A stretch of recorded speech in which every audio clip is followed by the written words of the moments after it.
வணக்கம், welcome to அழகி channel. வாங்க நம்ம வீட்டு கத்திரிக்காய் செடி எப்படி இருக்குன்னு பார்க்கலாம்.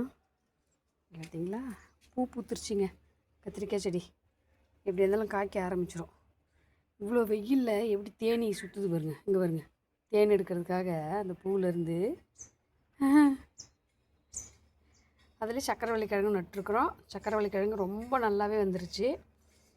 கொடி நல்லா போயிட்டுருக்குதுங்க. சக்கரவள்ளி கிழங்கு கொடி சூப்பராக போயிட்டுருக்கு. கிழங்கு வந்துச்சுன்னா தோண்டும் போது உங்களுக்கு காமிக்கிறேன். அப்புறம் இன்னொரு கத்திரிக்காய் செடி வாங்க பார்க்கலாம். இங்கே வரட்டிங்களா, இன்னொரு கத்திரிக்காய் செடி இதுதான். இந்த தண்ணி ட்ரம்மில் தான் வச்சுருக்கோம். நல்லா செடி சூப்பராக வந்துருச்சு. இங்கே வருங்க, நிறைய மொக்கு எடுத்து பூ எடுத்து, ஆனால் இன்னும் காய் காய்க்கலைங்க. இனிமேல் தான் காய்க்க போகுது. இதுதான் அநேகமாக ஃபஸ்ட்டு காயாக இருக்கும்னு நினைக்கிறேன். நிறைய மொக்கு நிறைய எடுத்துருக்கு பாருங்க.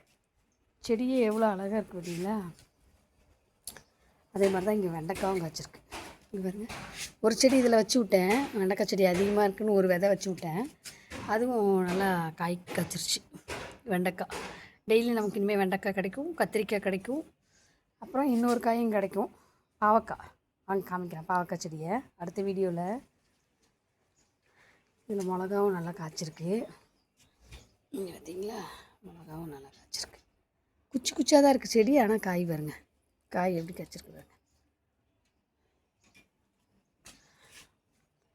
பாய், அடுத்த வீடியோவில் சந்திக்கலாம்.